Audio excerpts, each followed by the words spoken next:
नहमदुहु व नुसल्ली अला रसूलिहिल करीम। अम्मा बादु फ़ाऊज़ु बिल्लाहि मिनश शैतानिर रजीम। बिस्मिल्लाहिर रहमानिर रहीम। फ़ज़्कुरूनी अज़्कुरकुम वश्कुरूली वला तकफ़ुरून।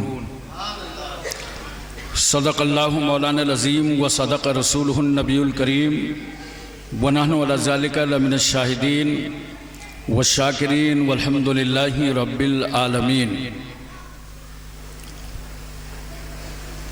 मिंबर नूर पे जलवाबार मेहमानाने किराम,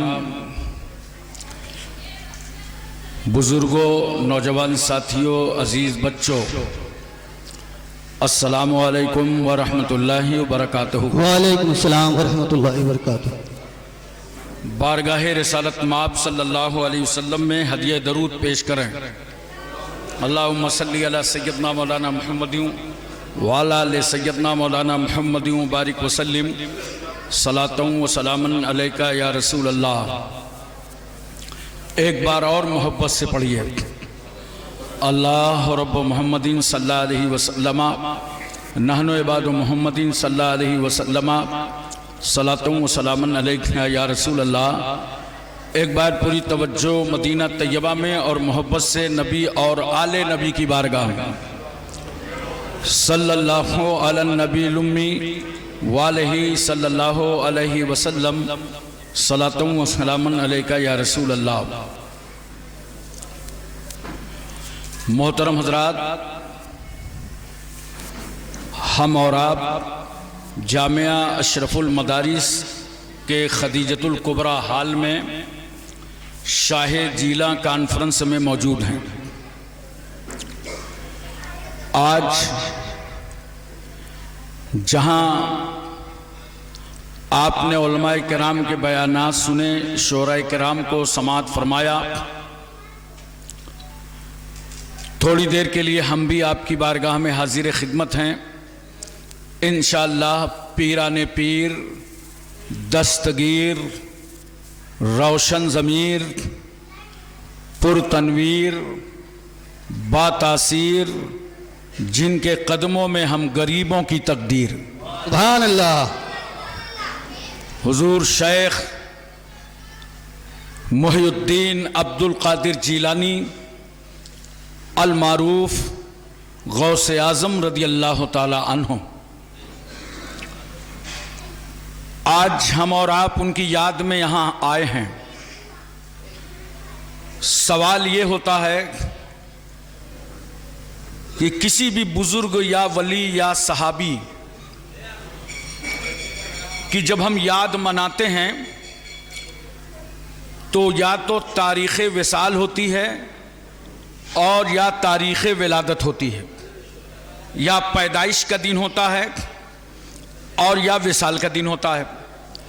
लेकिन ये जो 11वीं शरीफ है, जिसको लोग अरब और अजम हर जगह मनाते हैं, ये 11 रबीउस्सानी, इस महीने की 11 तारीख़ न सैयदना गौसे आज़म रदी अल्लाह ताला अन्हु के विसाल की तारीख़ है और न ये विलादत की तारीख़।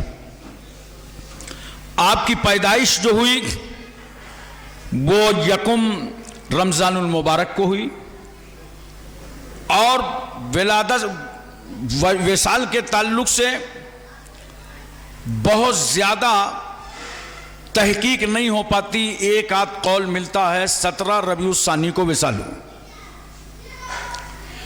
तो ये जो 11 रबीउस्सानी है, ये तारीख़ ना पैदाइश की है ना विसाल की है, और उसके बावजूद हम लोग 11 रबीउस्सानी को मनाते हैं, 11वीं शरीफ को मनाते हैं। क्यों मनाते हैं? इसलिए मनाते हैं कि हुजूर सैयदना गौसे आज़म रदी अल्लाह ताला अन्हो महीने की हर 11 तारीख को रसूल आज़म का जिक्र करते थे, अल्लाह का जिक्र करते थे, हल्का जिक्र करते थे। तो हर 11 तारीख को वो जिक्र करते रहे अपनी पूरी जिंदगी में। तो अल्लाह तबारक व तआला को ये जिक्र करना इतना पसंद आया कि परवरदिगार आलम ने, उसकी रहमत ने कहा, ए मोहिउद्दीन अब्दुल कादिर जीलानी, अगर तुम मेरे महबूब का जिक्र महीने की हर 11 तारीख को करोगे तो याद रखना रबीउस्सानी की 11 तारीख में मैं तुम्हारा जिक्र पूरी दुनिया में करा दूंगा। सुभान अल्लाह। नारे तकबीर, नारे रिसालत, शाहे जिला कॉन्फ्रेंस, हुजूर गाज़ी इस्लाम। इसलिए न विसाल की तारीख है और न पैदाइश की, इसके बावजूद 11वीं शरीफ कितने धूमधाम से लोग मनाते। हिंदुस्तान के कई शहरों में, कई रियासतों में जुलूस गौसिया भी निकाला जाता है, कॉन्फ्रेंसें होती हैं, बड़े पीर साहब के ताल्लुक से लोगों को मुतारफ कराया जाता है और लोगों को बताया जाता है। मैं एक बात अर्ज करना चाहता हूं, आप चाहते हैं कि दुनिया में आपका दर्जा भी बुलंद हो, आप चाहते हैं कि आपके मर्तबे भी बुलंद हो, आप चाहते हैं कि आपको भी दुनिया में उरूज हासिल हो, तो याद रखो कुरान कहता है फस्कुरूनी अज़कुरकुम वश्कुरूली वला तकफुरून। अल्लाह फरमाता है ए मेरे बंदो तुम मुझे याद करो, मैं तुम्हें याद करूंगा। सुभान अल्लाह, सुभान अल्लाह। बोलो मोहब्बत से सुभान अल्लाह। अल्लाह फरमाता है तुम मेरा जिक्र करो, मैं तुम्हारा जिक्र करूंगा। अल्लाह फरमाता है तुम मेरा चर्चा करो, मैं तुम्हारा चर्चा करूं। और ए बंदो अगर तुम मजमे आम में मेरा जिक्र करोगे तो मैं फरिश्तों के झुरमुट में तुम्हारा जिक्र करूंगा। अब बात समझ में आ गई कि जाकिर होना कितनी अच्छी चीज है। जिक्र की आदत डालो, जिक्र किया करो। नमाज पढ़ते हो, नमाज से फारिग होकर भी कुछ देर वजीफा कर लिया करो, कुरान की तिलावत कर लिया करो।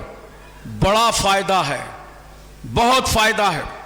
गौसे आजम का दर्जा और मकाम अल्लाह ने इतना बुलंद फरमा दिया, इतना बुलंद फरमा दिया कि जो गौस होता है याद रखना उसके कब्जे में अदवारे जमाना रहता है। बेशक ये जमाने का जो दौर होता है ये गौस के कंट्रोल और कब्जे में रहता है। इसीलिए चांद सूरज मेरे गौसे आजम को सलाम करते हैं। अब एक बात मैं आपको और बताऊं और आपके जहन में एक बात और उतार दूं। जो गौस होता है उसके कब्जे में जमाना होता है, जमाने का दौर उसके कंट्रोल में होता है। कई बार मेरी जिंदगी में ऐसा हुआ। एक बार कलकत्ता की बहुत बड़ी कॉन्फ्रेंस थी, एक बार मीरपुर छावनी में बहुत बड़ा जलसा था, एक बार गंगा पार बहुत बड़ा जलसा था। और इत्तेफाक ऐसा हुआ कि जलसे के टाइम बारिश होने लगी, तूफान आ गया। जलसे वाले परेशान हो गए कि हजरत ये तो बताइए, इतना इंतजाम किया, महीनों से पोस्टर लगाए, स्टेज बनाया, पंडाल लगाया, अब हाल यह है कि बारिश हो रही है, क्या होगा? मैंने कहा परेशान मत हो, ये बारिश जिसके नाम का जलसा रखा है गौसे आजम के नाम का, ये उनके कब्जे में है। तो बोले ये कैसे होगा? मैंने कहा बड़ा आसान है, एक लाल रंग का कपड़ा ले आओ। सुर्ख रंग का कपड़ा मंगवाया और मंगवाने के बाद मैंने कहा भाई ऐसा करो, बहुत खुश दिली के साथ 11 रुपए लाओ। कितने? 11 रुपए। और 11 रुपए उस कपड़े में लपेटा, लपेट के मैंने कहा इसको ऊंचे मकाम पे, मचान पे कहीं रख दो, और जब तुम्हारा जलसा हो जाए तो कहा नहीं दुआ तो कीजिए कि बारिश रुक जाए। मैंने कहा याद रखना, मैंने अपनी जिंदगी में बारिश के रुकने की दुआ नहीं की, बारिश तो रहमत इलाही है। सुभान अल्लाह। ये दुआ मेरी ये है कि जलसा भी होगा, बारिश भी होगी, तुम्हारा जलसा हो जाएगा। जाओ इस कपड़े को ले जाओ, ले जाकर के ऊपर रख दो। हजरात वो कपड़ा रख दिया गया गौसे आजम के नाम से, 11 रुपए उसमें रख दिए गए। अल्हम्दुलिल्लाह थोड़ी देर के बाद पूरा मौसम साफ हो गया, जलसा हुआ, जिक्र हुआ। उसके बाद मैंने कहा ये 11 रुपए जो हैं इसकी शीरीनी लेके गौसे आजम का फातिहा दिला के छोटे छोटे बच्चों में तकसीम कर दो, क्योंकि गौस और जल्दी से गौस नजर नहीं आते हैं। ये तो उम्मत पर अल्लाह का करम हो जाए तो दिखाई पड़ जाते हैं। जैसे सैयदना शेख अब्दुल कादिर जिलानी नजर आ गए, सैयदना गौसुल आलम मखदूम अशरफ के छोचवी नजर आ गए, सब नजर नहीं आते। इसीलिए आप पूरी तहकीक कर डालिए, आप ये नहीं बता सकते मुझे कि गौसे आजम की नमाज जनाजा किसने पढ़ाया, कोई नहीं बता सकता। हमने आज तक पढ़ा ही नहीं। तो गौसे आजम की नमाज जनाजा किसने पढ़ाया, ये सवाल है, इसका आज तक जवाब नहीं मिला। इतने बड़े आलिम दीन, वली कामिल, अल्लाह वाले, कितनी किताबें लिख दी, कितनों को आलिम बना दिया, सारी तारीफ मिलती है गौसे आजम की। कहाँ इल्म हासिल किया, कब मां से इजाजत लेकर के चले, सीलान कितने दिन रहे, बगदाद कितनी दिन रहे, सब कुछ मिलता है, मगर यह नहीं मिलता कि गौसे आजम की नमाज जनाजा किसने पढ़ाया। क्यों? वजह यह है कि गौस की नमाज जो है वो गौस पढ़ाता है। गौस की नमाज गौस पढ़ाता है। जनाजा तैयार हुआ, अब उस वक्त जो गौस रहे होंगे वो आए और नमाज जनाजा पढ़ा के चले गए। इसी तरह हजरत मखदूम अशरफ कचौचवी गौसुल आलम रिसाले कमिया पूरा पढ़ लीजिए, फतावे अशरफिया पूरा पढ़ लीजिए, लताइफे अशरफी पढ़ लीजिए, सब किताबें पढ़ डालिए। इतनी किताबें लिखा, इतनी किताबें लिखा, लेकिन सारी तारीफ मिलती है, मगर बाद में ये नहीं मिलता कि आपका जब विसाल हुआ कि चौचा शरीफ में, तो नमाज जनाजा किसने पढ़ा। सब मिलता है, ये नहीं मिलता इमाम कौन था नमाज जनाजे का। क्यों? इसलिए कि उस वक्त जो गौस रहे होंगे वो आए और नमाज पढ़ाया चले गए।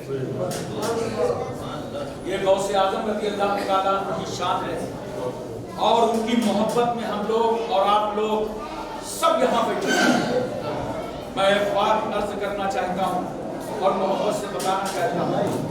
गौसे आजम रज़ी अल्लाह तआला अन्हु ने रमजान शरीफ के महीने में एक मुरीद आया था उनके पास और आकर के कह रहा था कि हजरत आज इफ्तार की दावत है, हमारे घर इफ्तार फरमा लीजिए। बोलो सुभान अल्लाह। हमारे घर इफ्तार फरमा लीजिए। तो हजरत ने फरमाया ठीक है, दावत मंजूर है।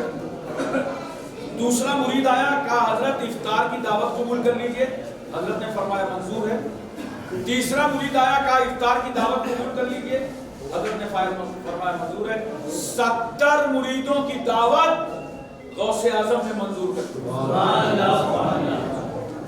और अगर हम लोग एक रात में 2 जलसे मंजूर कर लें तो कमेटी वाले जान खा जाते हैं कि कहां कहां तकरीर करेंगे। और गौसे आजम ने 70 दावत कबूल की, और वो भी सुनिए टाइम एक ही है इफ्तार का, वक्त बिल्कुल एक है। बगदाद में इफ्तार का टाइम 70 दस्तरखान पर एक ही टाइम होगा। हर मुरीद दस्तरखान लगाए हुए और इंतजार कर रहा है कि मेरे पीर कामिल आ रहे हैं, गौसे आजम आ रहे हैं। अब पलक झपकी, इफ्तार का टाइम हुआ तो गौसे आजम 70 दस्तरखान पर नजर आने लगे।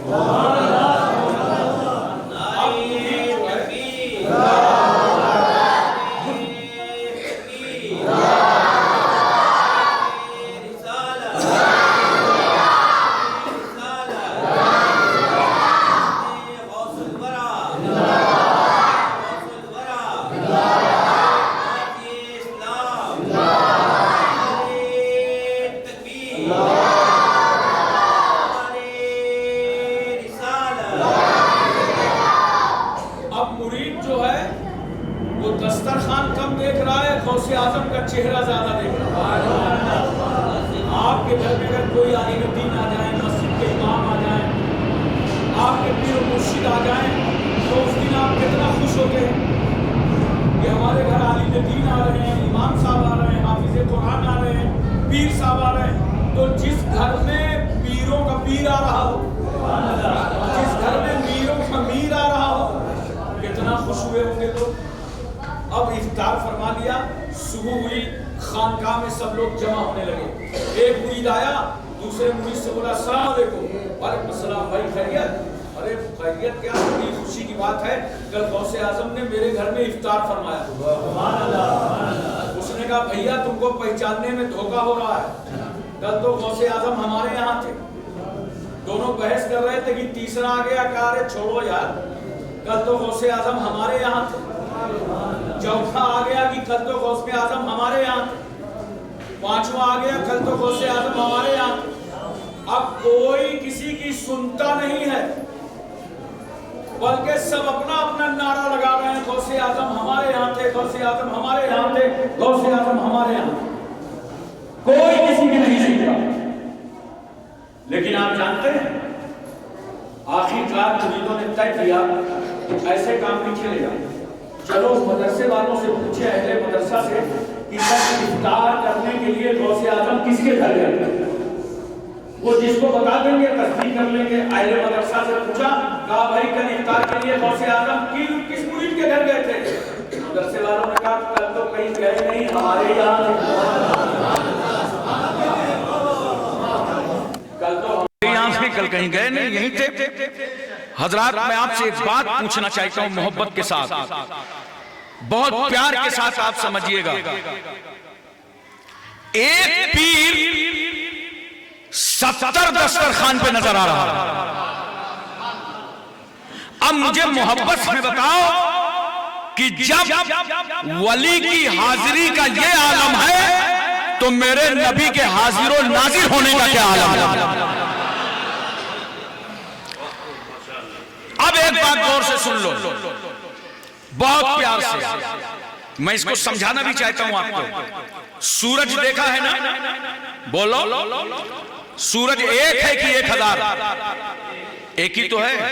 एक सूरज को अगर आप जितने लोग बैठे हैं वो चाहते हैं कि हम भी देखें, हम भी देखें, तो सूरज को नहीं देखें।